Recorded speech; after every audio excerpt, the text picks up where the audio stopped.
చదువుతో పేదరికాన్ని జయించవచ్చని ఏపీ మంత్రి నారాయణ అన్నారు. తాను ట్యూషన్స్ ప్రారంభించి కష్టపడి ఈ స్థాయికి వచ్చానని పేర్కొన్నారు. సోమవారం నెల్లూరు జిల్లాలో షైనింగ్ స్టార్స్ అవార్డ్స్ లో మంత్రి నారాయణ, జిల్లా కలెక్టర్ హిమాంశు శుక్లా పాల్గొన్నారు. ప్రతిభ కనపరిచిన విద్యార్థులకు అవార్డులు, మెడల్స్, నగదు, బహుమతులు పంపిణీ చేశారు. ఈ సందర్భంగా మంత్రి నారాయణ మాట్లాడారు. విద్యార్థులు కష్టపడి చదివితేనే లక్ష్యాన్ని చేరుకోగలరని సూచించారు. చాలా చాలా సంతోషం. ఈరోజు ఒక మంచి కార్యక్రమం ఈరోజు నెల్లూరు జిల్లాలో ఏర్పాటు చేయడం. నేను విద్యార్థులందరికీ ఒకటే చెప్పేది, ఏదైనా కృషితోనే, మన హార్డ్ వర్క్తోనే మనం సాధించగలం. అల్టిమేట్గా మీరు అనుకున్న కోర్ రీచ్ కావాలంటే అది ఓన్లీ బై హార్డ్ వర్క్. ఇంకా వేరే ఏ అడ్డదారులలో కూడా అనుకున్నది రీచ్ కాలేరు. మీలో కొంతమంది సైంటిస్ట్ కావాలంటుంది, కొంతమంది ఐఏఎస్, కొంతమంది ఐపీఎస్, డాక్టర్లు, ఇంజనీర్లు, రకరకాలుగా ఉంటుంది. ఎంతమంది డాక్టర్లు కావాలనుకుంటారు? చేతులు ఎత్తండి. డాక్టర్స్. ఓకే. ఎంతమంది ఇంజనీర్లు కావాలనుకుంటారు? చేతులు ఎత్తండి. ఓకే. ఎంతమంది సైంటిస్ట్ కావాలనుకుంటున్నారు?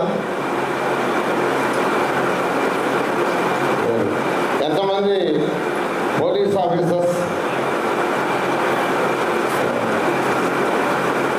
ఎంతమంది టీచర్లు కావాలనుకుంటున్నారు? టీచర్స్. సో ప్రతి ఒక్కరికి ఈరోజు ప్రతి ఒక్కరికి ఒక టార్గెట్ ఉంటుంది. ఆ టార్గెట్ రీచ్ కావాలంటే దానికి తగ్గట్టుగా కృషి చేయాలి. అల్టిమేట్గా కృషి.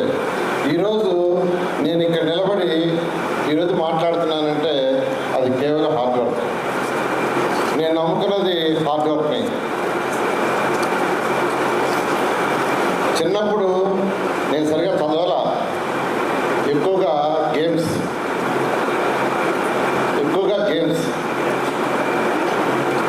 అందరికీ తెలియదు, చాలామందికి గేమ్స్ మీద ఎక్కువగా పెట్టి ఎక్కువ టైం స్పెండ్ చేసి 10th క్లాస్ ఫెయిల్ అయ్యా. 10th class I fail. నాతోటి స్నేహితులు ముందు పోయారు. పోయిన తర్వాత పట్టుదల పెంచుకున్నా. వాళ్ళు ముందుకు పోవటం ఏంది, నేను వెనక్కి పోవటం ఏందని. ఆ తర్వాత ఎడ్యుకేషన్ మీద కాన్సన్ట్రేషన్ చేశాను. ఎడ్యుకేషన్ మీద కాన్సన్ట్రేషన్ చేస్తే అంటే అక్కడ నాకు ఒక చిన్నది కలిసి వచ్చింది. ఏంటంటే 10th క్లాస్ ఎప్పుడైతే ఫెయిల్ అయ్యానో మళ్ళా ఒక 2 నెలలకి మార్క్స్ యాడ్ చేశారు. అప్పుడు గౌరవ వెంకటరామరెడ్డి గారు సీఎం ఉన్నారు. ఫెయిల్ అయిన విద్యార్థులందరికీ 2 మార్కులు యాడ్ చేశారు. నేను 1 మార్కులో ఫెయిల్ అయ్యాను. ఎప్పుడైతే 2 మార్కులు యాడ్ చేశారో నేను మళ్ళీ పాస్ అయిపోయాను.